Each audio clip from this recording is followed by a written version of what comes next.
Air voice news, সবার আগে সবার পাশে।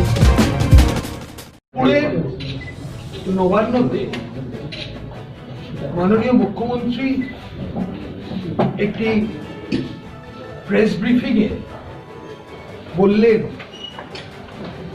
যে কেন্দ্রের গৃহমন্ত্রী শ্রী অমিত শাহ অনেক বড় বড় কথা বলে গেছে। বড় বড় কথার উত্তরে উনি অনেক কিছুই তার বিস্তারিতভাবে তার সরকারের রিপোর্ট কার্ড দিলেন। অমিত শাহজি যে যে প্রশ্নগুলো করেছিলেন সে প্রশ্নের উত্তর অবশ্য দেয়া হলো না। অমিত শাহ জিজ্ঞেস করেছিলেন চিড়িয়াখানার কথা, উনি উত্তর দিলেন তাজমহল। এখন কি কি প্রশ্ন আছে সেগুলো আমরা আরেকবার মাননীয় মুখ্যমন্ত্রীর কাছে আরেকবার মনে করিয়ে দিতে চাই। সেটা হচ্ছে যে পশ্চিমবঙ্গটাকে আজকে দুঃস্বপ্নের নাগরিক, সেটাকে ওনারই কথা হিসেবে কেন ভারতবর্ষের অনেকে দেখছে এবং পশ্চিমবঙ্গের জনগণ কেন দেখছে।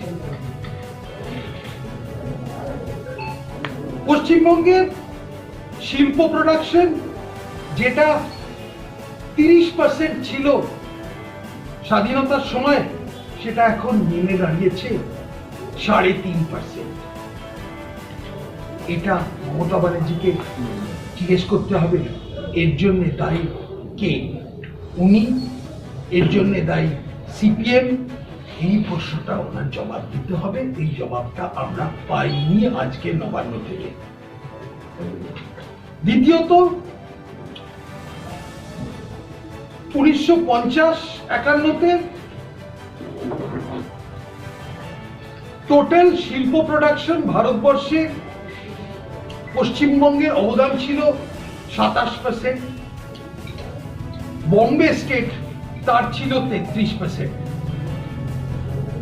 এখন সেটা নেমে গেছে। পশ্চিমবঙ্গের শিল্প প্রোডাকশন এখন 3.5%। এটার জন্য জবাব কে দেবে? এই গত 50 বছরে এই যে অবিরাম পতন পশ্চিমবঙ্গের, এর জন্য কারুর একটা জবাব দিতে হবে। সেই জবাবটা আমরা পেলাম না আজকে।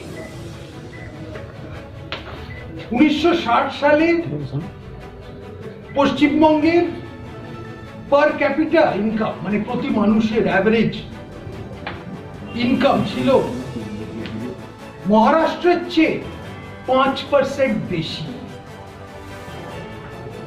আজকে মহারাষ্ট্রের চেয়ে অর্ধেক। এইটারও কি জবাব দেবে? উনি আজকে বলছেন আর সাফল্যতার কথা, এইটারও একটা জবাব চাই। এই জবাবটা উনি আজকে নবান্ন থেকে দেননি। 1950 সালে ভারতবর্ষের 70% ফার্মাসিউটিক্যাল প্রোডাকশন ছিল পশ্চিমবঙ্গে, 70%। সেটা এখন দাঁড়িয়েছে মাত্র 7%। এই যে শিল্পের একটা এত বড় গুরুত্বপূর্ণ শিল্পের অবনতি, এটার জন্য দায়ী কে? এই জবাবটা আমরা পেলাম না। অনেকই জবাব আমরা পেলাম না। মুখ্যমন্ত্রী খালি বলে গেলেন যে আসুন আমাদের বাথরুমে আসুন, আমাদের বাথরুম পরিদর্শন করুন। ওনার কথা। আজকে পশ্চিমবঙ্গের সাফল্যতা কি আমরা বাথরুমের কিরকম অবস্থা সেটা নিয়ে দেখবো, যাচাই করব? কিন্তু সব থেকে গুরুত্বপূর্ণ যেটা ব্যাপারটা হচ্ছে, সেটা হচ্ছে যে অমিত শাহজি তার এই ভিজিটটা না, এর আগের ভিজিটে যে প্রশ্নগুলো করেছিলেন নারী সুরক্ষার বিষয়, যে 2018-র পরে ন্যাশনাল ক্রাইম ব্যুরো অফ স্ট্যাটিস্টিক্সে না, ন্যাশনাল ক্রাইম ব্যুরোতে পশ্চিমবঙ্গ কেন তাদের রিপোর্ট জমা করছে না, এই প্রশ্নটা করা হয়েছিল। এই বিষয়ে তিনি কোনো মুখ খুললেন না।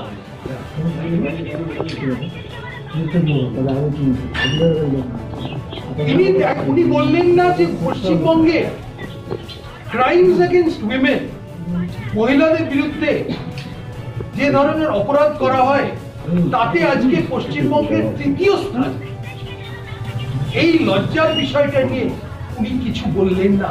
উনি বললেন যে লোকে নাকি ডোমেস্টিক বিবাদটাকে হত্যা করার কথা বললেন, সেটাকে নাকি রাজনৈতিক হত্যা বলে চালানো হচ্ছে।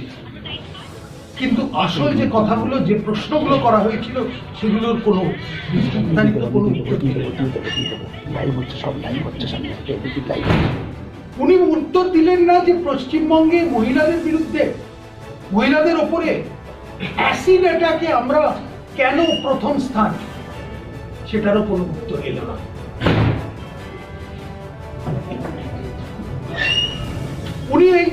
উনি উত্তর দিলেন না যে পশ্চিমবঙ্গে নিরুদ্দেশ মহিলা, তাদের যাদের গায়েব করে নিয়ে চলে যাওয়া হয় এই প্রদেশ থেকে, তাদের আমরা সেইখানে ২য় স্থানে কেন পৌঁছে গেছি, সেটারও কোনো প্রশ্ন উত্তর দিলেন না।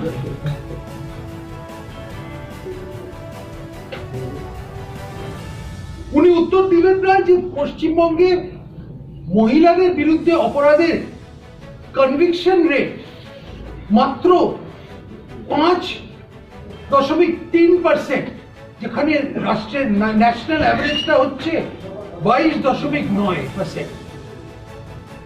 তার মানে পুলিশ ইনভেস্টিগেশন ঠিক মতো হচ্ছে না, এটারও উনি কোনো উত্তর দিলেন না। তাই আমি বলছি আরেকবার, যে ওনাকে জিজ্ঞেস করা হলো চিড়িয়াখানার কি অবস্থা, উনি উত্তর দিলেন তাজমহলটা কিরকম সুন্দর। এই ধরনের রাজনীতি, এই ধরনের প্রশাসন উনি চালাচ্ছে একদম শিব ঠাকুরের আপন বেশি। সমিতদা এখন অন্য কিছু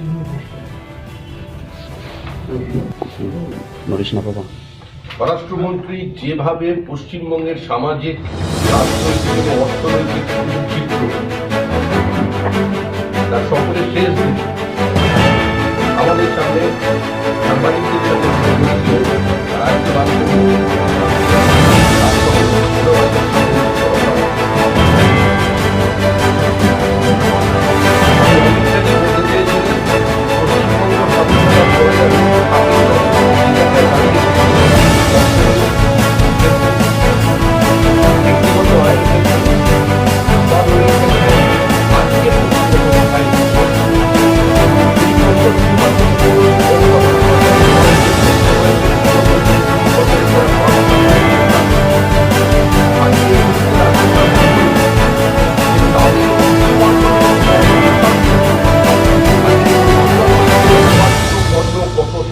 বাইরে যায়।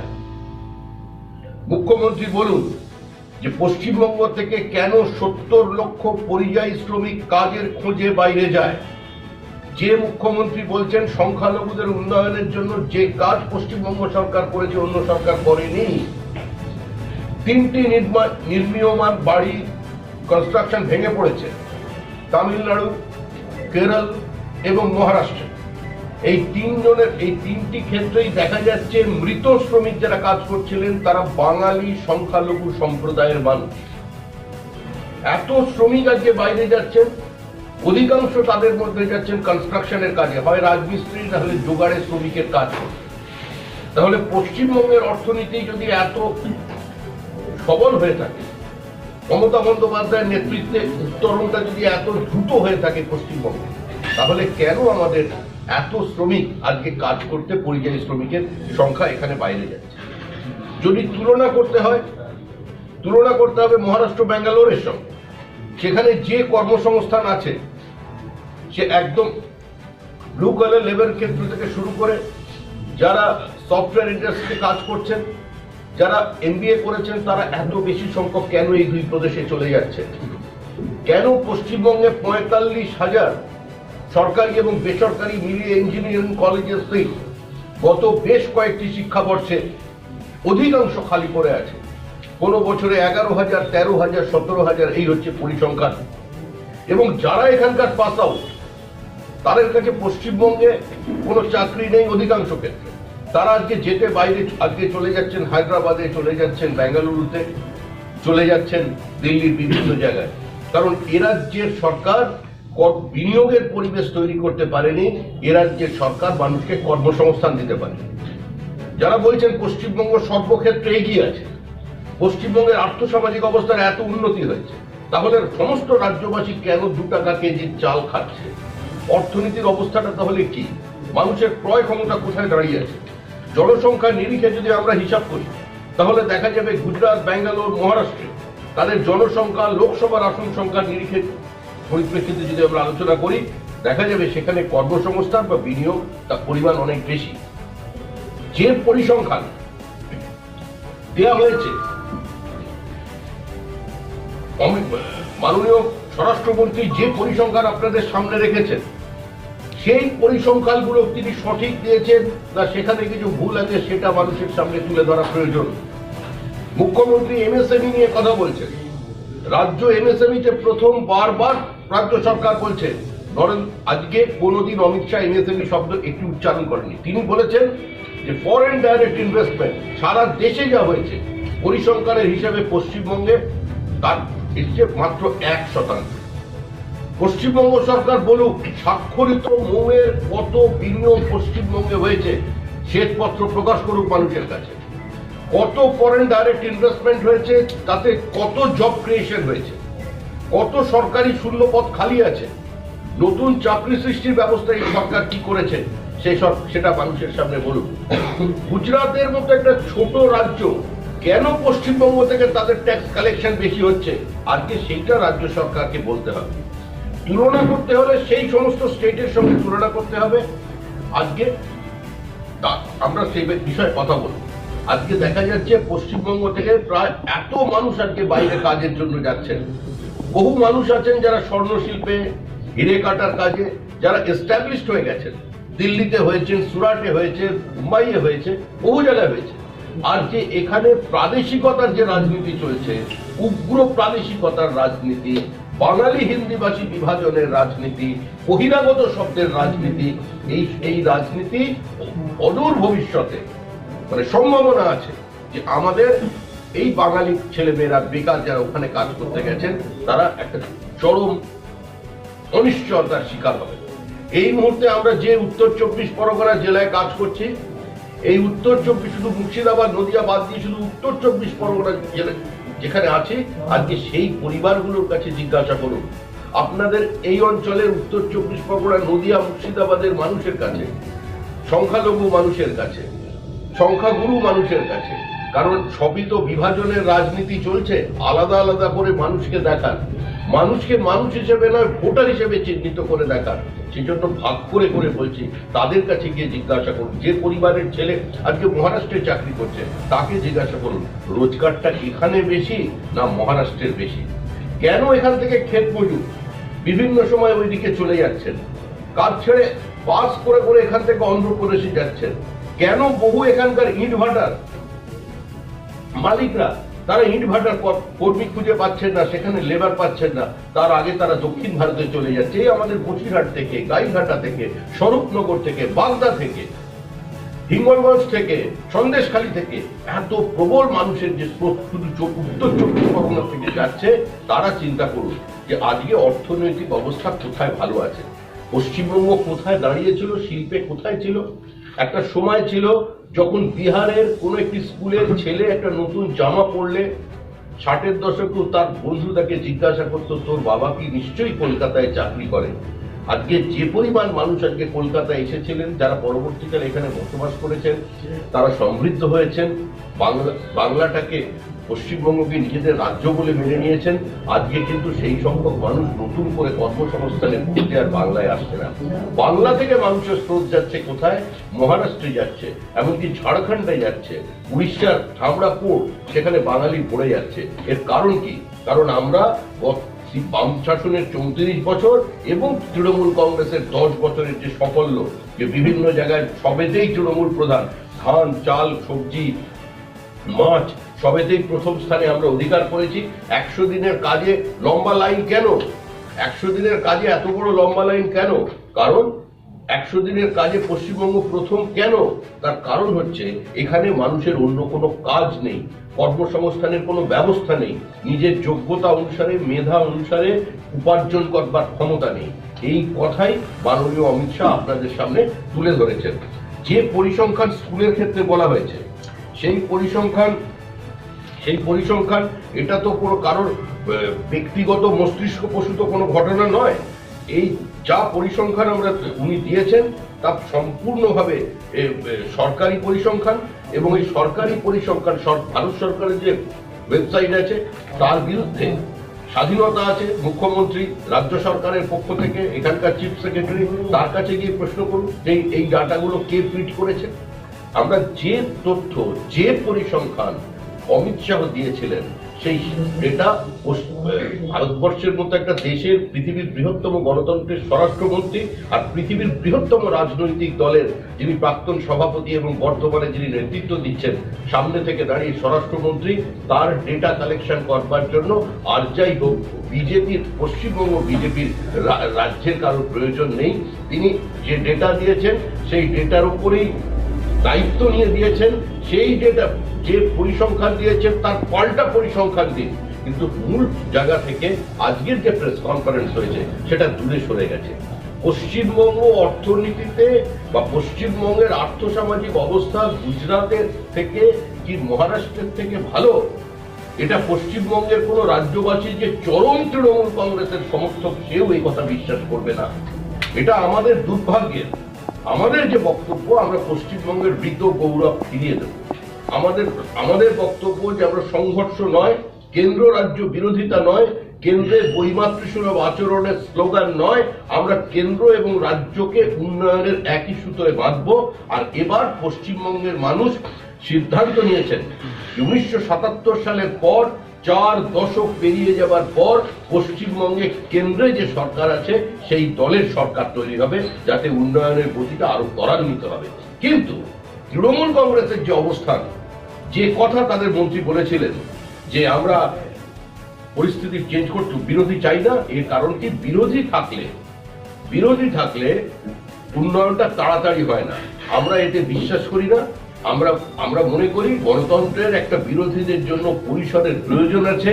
আমরা সরকারে আসলে আমাদের বিরুদ্ধে একটা শক্তিশালী বিরোধী শক্তি থাকবে, যারা গঠনমূলক আমাদের আলোচনা করবে, আমাদের ঘোষিত নীতি সিদ্ধান্তের বিরোধিতা করবে, বিধানসভায় ওয়াকআউট করবে, বিভিন্ন সময় আমাদের সরকারের বিরুদ্ধে স্লোগান দেবে। আমাদের রাজনীতি সম্পূর্ণ রাজনীতি। যারা বলছেন শিক্ষাক্ষেত্রে আজকে ঘোষণা করছেন যে হবে বলে আমরা কিছু শুনতে চাই না। 10 বছর মানুষ দায়িত্ব দিয়েছে একটা রাজনৈতিক দলকে ক্ষমতায় থাকার, তাই 10 বছরে হবে কোনদিন, কি হয়েছে সেটা মানুষ জানতে চান। কত পুলিশ ট্রান্সফার হয়েছে সেটা বিশেষ ব্যাপার নয়। আমরা দেখেছি পুলিশ নীরব।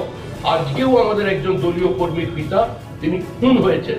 কিসের জন্য? জমির মালিক জোর করে তার জমিকে দখল করবেন কিছু ইমারতি ব্যবসায়ী, প্রতিবাদ করবার কারণে মধ্যমগ্রামে তাকে সকালবেলা গুলি করে খুন করা হয়েছে। এই মুহূর্তে তার দেহ বারাসত হসপিটালে আছে। এটাই হচ্ছে এখানকার চিত্র। যারা বলছেন কালকে প্রাইমারি পরীক্ষার জন্য আবার রেজাল্ট বেরোবে, অনলাইন টেস্ট শুরু হবে, তারা বলুন গত 10 বছরে কেন 2টোর বেশি টেট নেওয়া হলো না? কেন 2টোর বেশি টেট পরীক্ষা হলো না? কেন 2টো টেটেই সরকার বিভিন্ন সময় জটিলতার মধ্যে জড়িয়ে পড়লো? বলুন যে দীর্ঘ 7 বছর অপেক্ষা করে থাকবার পর আপার প্রাইমারির যে প্যানেলটাকে আজকে হাইকোর্ট বাতিল করে দিয়েছে, এই ছেলেগুলোর ভবিষ্যৎ কি হবে?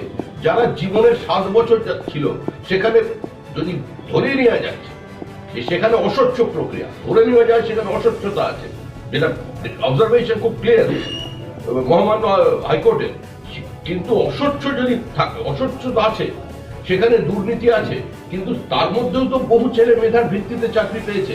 আজকে গোটা প্যানেল যেখানে বাতিল হয়ে গেল সেখানে তাদের সম্পর্কে কি পদক্ষেপ নেবে আজ পর্যন্ত পশ্চিমবঙ্গ সরকারের পক্ষ থেকে, শিক্ষা দপ্তরের পক্ষ থেকে জানানো হয়নি। কেন একটা সময় ছিল যখন কলকাতা বিশ্ববিদ্যালয়ে সারা দেশ থেকে মানুষ পড়তে আসতেন, কলকাতা বিশ্ববিদ্যালয়কে সারা দেশের মানুষ আসতেন, যাদবপুর বিশ্ববিদ্যালয়ে সারা দেশের মানুষ যাদবপুর বিশ্ববিদ্যালয়ে আসতেন।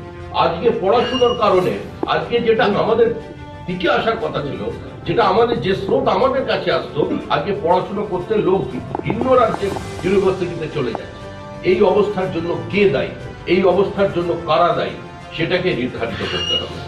সামগ্রিকভাবে রাজ্য সরকার বারবার অঙ্কের প্রশ্নপত্রে ইতিহাসের উত্তর লিখছেন, মূল সমস্যা থেকে দূরে সরে গিয়ে শুধুমাত্র কিছু শব্দবন্ধের মাধ্যমে বিজেপিকে আক্রমণ করছেন। এটা গণতন্ত্রের সুস্থতার লক্ষণ নয়। অমিত শাহ একটা কিছু পরিসংখ্যান তুলে ধরেছেন, বাংলার হৃত গৌরবের কথা তিনি বলেছেন। তিনি বলেছেন আমরা বাংলাকে ওই জায়গায় পৌঁছে দিতে চাই। তার কাউন্টার করে মুখ্যমন্ত্রী আরেকটা পরিসংখ্যান দিচ্ছেন। এটা এই নিয়ে বিতর্ক হোক, এটাই সুস্থ গণতন্ত্রের লক্ষণ। কিন্তু যে পরিসংখ্যান অমিত শাহ দিয়েছেন সেই পরিসংখ্যান তার পাল্টা পরিসংখ্যান দিতে হবে, না হলে সেই পরিসংখ্যানের কোনো মূল্য থাকে না। আমাদের যে তথ্য, যা তথ্য দেওয়া হয়েছে আমরা তার উপরে দাঁড়িয়ে আছি এবং এই তথ্য নির্ভুল তথ্য। প্রয়োজন হলে এই তথ্যকে যেভাবে খুশি তৃণমূল সরকার, মানে পশ্চিমবঙ্গ রাজ্য সরকার, রাজ্যের মুখ্যমন্ত্রী, তৃণমূলের নেতারা তাকে চ্যালেঞ্জ করতে পারেন যে কোনো ফোরাম। এই তথ্য নিয়ে বিজেপি বিতর্কের জন্য সবসময় প্রস্তুত। আজকে মুখ্যমন্ত্রী ঘোষণা করেছেন যে ৫.৫ লক্ষ ছাত্রছাত্রীদেরকে ট্যাব দেওয়া হবে। সেই কোন সংস্থা সেই ট্যাব প্রোভাইড করতে পারছে না, তার জন্য প্রত্যেকের অ্যাকাউন্টে ১০,০০০ টাকা করে দিয়ে দেবো। নির্বাচনের আগে টাকা দেওয়ার বিষয়টি কি? দেখুন, এখন তো কল্পতরু। মুখ্যমন্ত্রী গতকালের বিবৃতি আছে এবং তৃণমূল কংগ্রেসের বিভিন্ন নেতারা সারা জেলায় প্রচার করছেন যে তাদের দুয়ারে সরকার কর্মসূচিতে ১ কোটি ফুটফল হয়েছে, ৭০ লক্ষ মানুষ বেনিফিশিয়ারি। তাহলে এই সরকার গত ১০ বছরে কি ডেলিভার করেছে? ধরে নেওয়া যাক যেদিন তাদের এই প্রকল্প, মানে দুয়ারে সরকার প্রকল্প যতদিন পর্যন্ত চলবে, তাতে যেভাবে মানুষের নাকি ভিড় হচ্ছে তাতে ২ কোটি সংখ্যা পৌঁছবে। তাহলে জনসংখ্যার ২০% মানুষ যদি এই প্রকল্পের জন্য দরজায় পৌঁছে যায়, তার প্রকৃত উত্তর কি হবে? তার কারণ কি? তার কারণ হচ্ছে সরকার এখানে জিনিসগুলো দিতে পারেনি। যেভাবে পশ্চিমবঙ্গে উজালা প্রকল্প সবচেয়ে বেশি সাকসেসফুল পশ্চিমবঙ্গ, এটা কিসের ইঙ্গিত বহন করে? এটা প্রকৃত প্রতিফলনটা হচ্ছে এখানে মানুষের হাতে টাকা নেই, তারা নিজেদের ক্রয় ক্ষমতা ছিল না, সেই জন্য তারা কার্ড হিসেবে গুল, কয়লা এইসব ব্যবহার করত। তারা আজকে এক জায়গায় যাচ্ছে।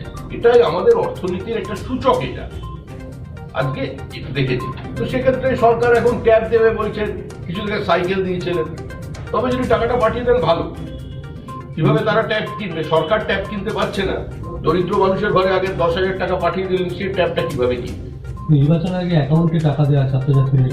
এটা তো দেখুন, একটা জিনিস বলতে হবে, মমতা ব্যানার্জি ক্লাস 12-এর ছাত্রছাত্রীদের ১০,০০০ টাকা দেবে ট্যাব কেনার জন্য। ট্যাব কিনলে ভালো, কিন্তু ওনার কি অবজেকশন আছে যখন ২ বছর ধরে প্রায় ১২,০০০ টাকা প্রতি কৃষক পরিবারের কাছে যখন কেন্দ্রীয় সরকার দিতে চেয়েছিলেন, তখন কেন উনি বলেছিলেন ডাইরেক্ট বেনিফিট ট্রান্সফারে দিতে পারবেন না? তখন কেন বলেছিলেন যে আগে রাজ্য সরকারকে ওইটার টাকাটা দিতে হবে? আর সে টাকাটা আজকে পশ্চিমবঙ্গের একজন কৃষক পরিবার পেল না।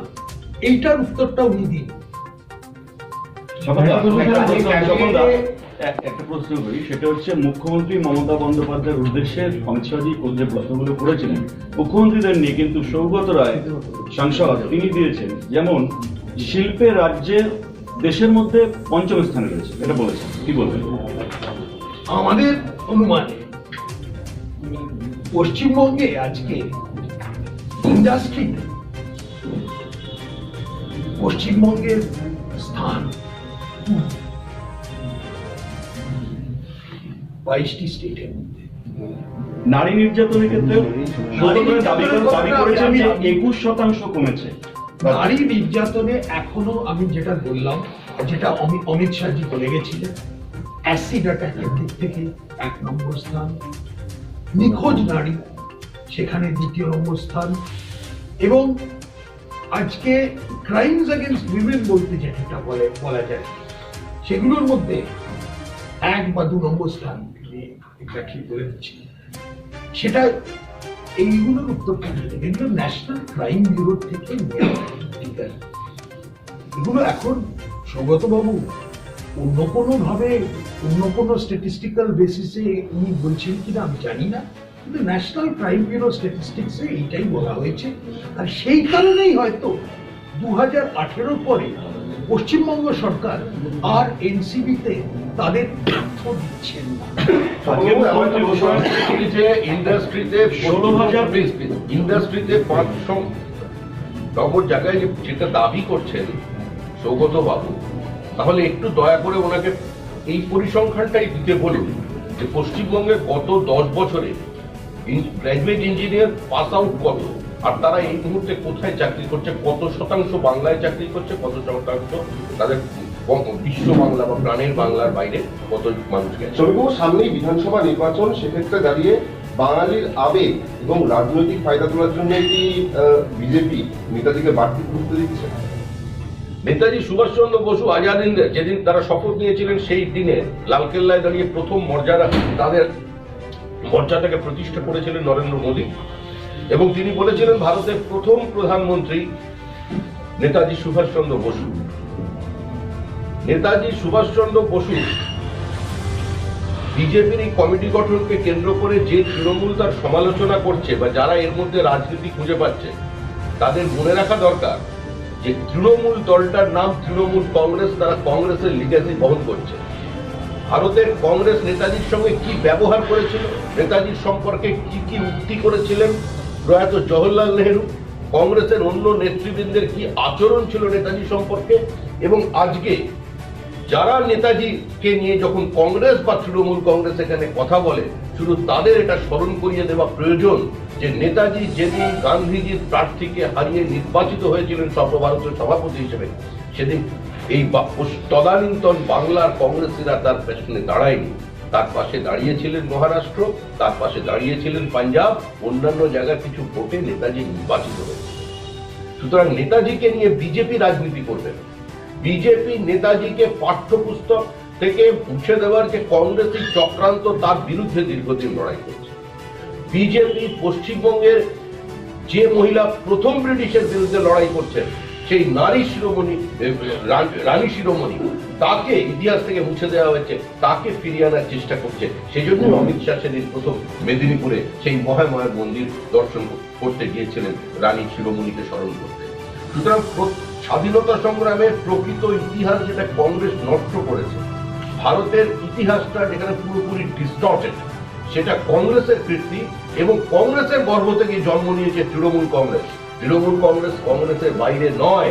তারা এত জনপ্রিয়তা থাকা সত্ত্বেও সেদিনের 2000 সালের 1988-89 এর সময় থেকে শুরু করে 2008 পর্যন্ত মমতা বন্দ্যোপাধ্যায়ের গগনচুম্বী জনপ্রিয়তার পরেও তিনি তার দলের নামের পাশ থেকে কংগ্রেসটা সরাতে পারেননি, তৃণমূল কংগ্রেস।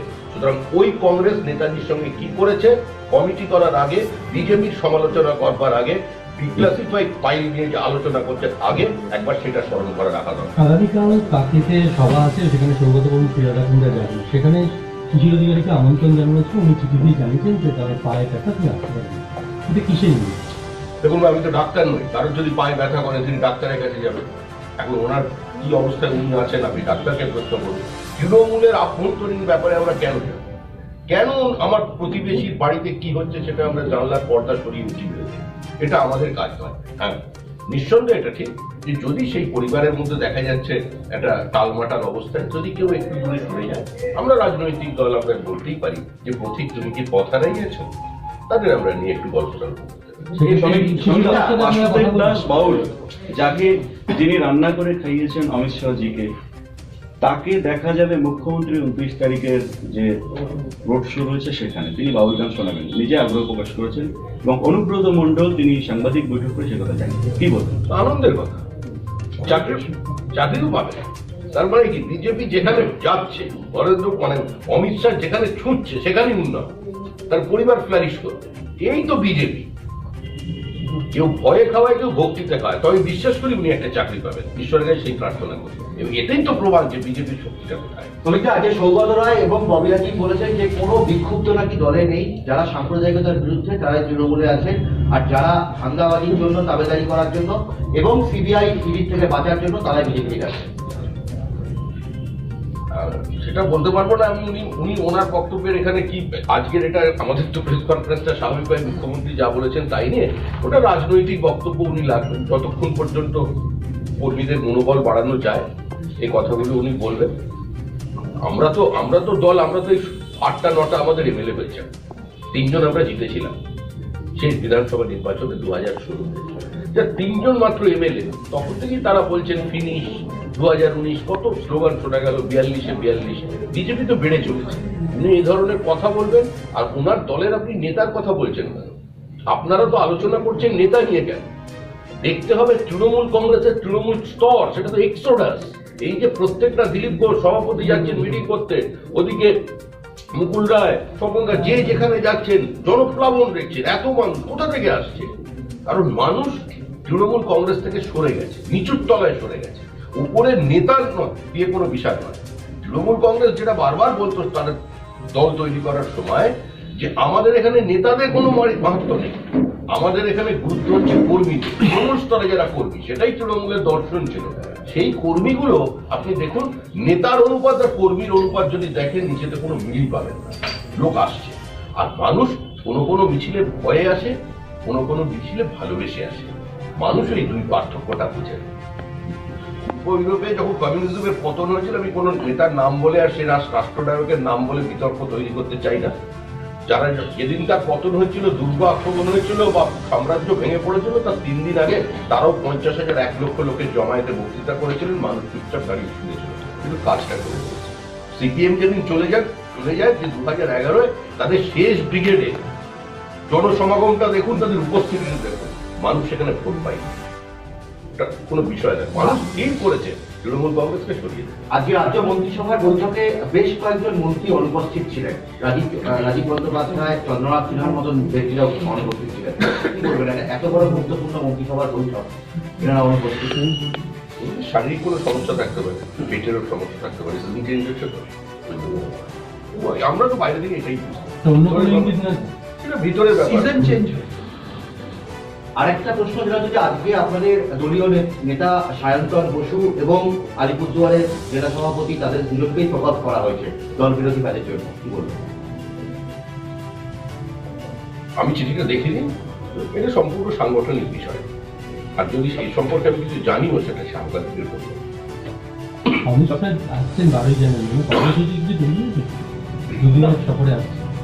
সমিতা, ডায়মন্ড হারবারে নাড্ডাজি কনভয়ের উপর হামলার ঘটনায় আপনার কেন্দ্রীয় সরকার যে 3 জন আইপিএসকে ডেপুটেশনে পাঠিয়েছে, সেটা নিয়ে রাজ্য সরকার বারবার বলছে যে যুক্তরাষ্ট্রীয় শাসন ব্যবস্থার কাঠামো মানা হচ্ছে না। আজ এনসিপিও তাদের যোগ, তারাও বলছে যে বিজেপি সরকার রাজ্যের ব্যাপারে হস্তক্ষেপ করছে। এনসিপি যোগ দিয়েছে, এনসিপি শরদ পাওয়ার ওই নবরত্ন সভা দেখেছিলাম, ওটা আস্তে আস্তে জোর পাচ্ছে। এবার লালু প্রসাদের ছেলেও হয়তো আসবে, পশ্চিমবঙ্গের বাঙালিদের আপনারা যারা সাংবাদিক, আপনারা প্রশ্ন করার আগে একটু মনে রাখবেন যে সাংবাদিকদের গাড়ি আক্রান্ত হয়েছে, সাংবাদিকদের চোট লেগেছে। 3 ধরনের বিবৃতি এসেছে।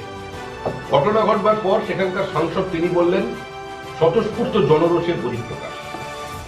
তার ঠিক পরে মাননীয় মুখ্যমন্ত্রী তিনি বিবৃতি দিলেন যে সম্পূর্ণ সাজানো ঘটনার নাটক, কারণ ন্যাশনাল মিডিয়াকে অ্যাট্রাক্ট করবার জন্য এই ঘটনা করা হয়েছে।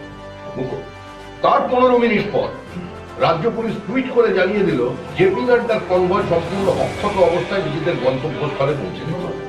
তাহলে আপনি সাংবাদিক, আপনি কি করবেন? বা পশ্চিমবঙ্গের সাধারণ মানুষ এই 3টের মধ্যে কোনটা সত্য সেটা দেখবেন। তাহলে আপনার সামনে পথ কি খোলা? একমাত্র আমি জানি এক্ষেত্রে কার্ডে লিখে টিয়া পাখি দিয়ে টাকা, আপনার সাংবাদিক টিয়া পাখি কাছে যেতে হবে খাঁচায়। আর 2 নম্বর পথ হচ্ছে যে 3 জন আইপিএস অফিসারের সামনে দাঁড়িয়ে একটা জেড প্লাস কার্ডে করে সিকিউরিটি তার গাড়ির উপরে পাথর ছোড়া হচ্ছে, কি করছিলেন ওখানে দাঁড়িয়ে? জয়নগরের মোয়া খাচ্ছিলেন। সেই জন্য ওদের একটু দিল্লির লাড্ডু খাওয়ানোর জন্য মোয়া খাচ্ছিলেন, ওখানে ডেকে পাঠানো হয়েছে।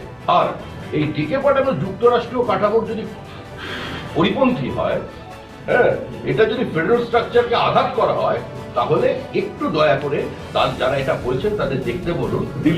দাঁড়ান, যে আমাদের চিফ সেক্রেটারি যে চিঠি লিখেছেন তাকে বলেছেন তিনি এতে অব্যাহতি চেয়েছেন, তার চিঠির ভাষাই প্রমাণ করে দিচ্ছে, কারণ তিনি আইনটা তিনি বোঝেন, তাকে তো রাজনীতি করলে হবে না, তার চিঠির ভাষাই প্রমাণ করে দিচ্ছেন টাকাটা সঙ্গত ছিল। উনি অ্যাডমিট করেছেন। আজকে মধ্যমগ্রামের ঘটনায় তাপস চট্টোপাধ্যায় ঘনিষ্ঠ একজনের নাম ঘটনা ঘটলো, কি বলবেন? হিংসার রাজনীতি চলছে সর্বত্র। সরকার যখন চলে যায়, 10 বছর একটা দীর্ঘ রাজনৈতিক ইতিহাস ছিল, তৃণমূল কংগ্রেসের অস্বীকার করবার তো কোনো জায়গা নেই। 2001 সাল থেকে তাদের যে অবস্থা দেখেছেন মানুষ, তাদের একটা দীর্ঘ 2 দশকের রাজনীতি ছিল, চলে যাওয়ার সময় এ ধরনের ঘটনা ঘটে, এবং যেখানে নেতা মন্ত্রীরা প্রকাশ্যে হুমকি দিচ্ছেন, বহিরাগত বলে আক্রমণ করতে বলেছেন, আক্রমণকে সমর্থন করছেন স্বতঃস্ফূর্ত জনরোষ বলে, তো সেখানে এই ধরনের বাড়বে, কারণ যারা এই সমাজ বিরোধী ছিল তারা নির্ভয় হয়ে গেছে।